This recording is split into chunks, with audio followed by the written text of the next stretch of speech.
మనందరి నేత, మన పార్టీ అధినేత, మనందరి దేవుడు శ్రీ పవన్ కళ్యాణ్ గారికి చేతులు జోడించి నమస్కరిస్తూ వేదికను అలంకరించిన మంత్రులు, ఎంపీలు, ఎమ్మెల్సీలు, ఎమ్మెల్యేలు, వివిధ పదవుల్లో ఉన్న నాయకులకి, వేదిక ముందున్న జన సైనికులు, వీర మహిళలందరికీ పేరు పేరున నా ఉదయపూర్వక నమస్కారాలు.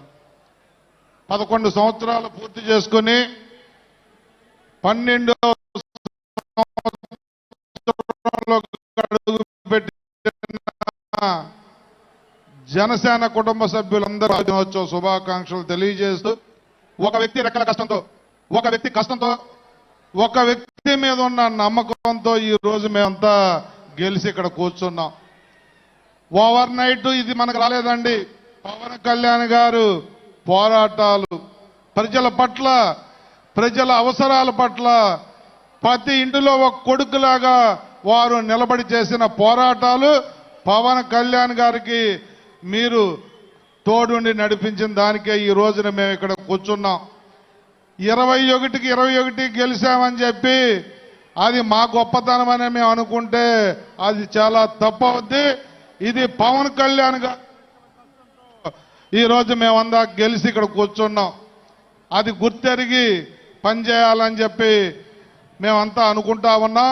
మరొక విషయం, 12 సంవత్సరాలు పూర్తయిన తర్వాత అధికారంలోకి వచ్చిన 9 మాసాల్లో ఈ రాష్ట్ర ప్రభుత్వ ప్రతిష్ట పెంచడంతో పాటు 9 నెలల కాలంలో అనేక సమస్యల మీద గతంలో ప్రతిపక్షంలో ఉన్నప్పుడు కూడా ఎలా స్పందించారో, ప్రజల అవసరాల పట్ల అధికారంలో ఉన్నా కూడా అలా స్పందించిన వ్యక్తి మన నాయకుడు పవన్ కళ్యాణ్ గారు.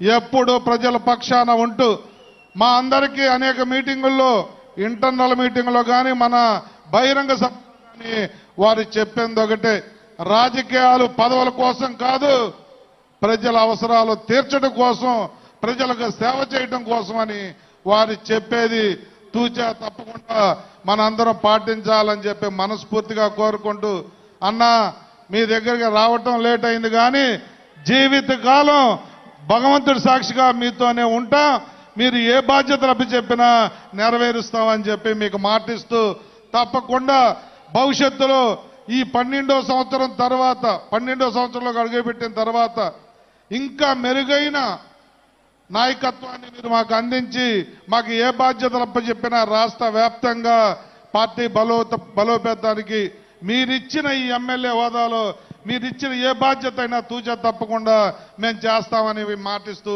సెలవు తీసుకుంటున్నాం అన్నయ్య. యలమంచిలి శాసనసభ్యులు సోదరులు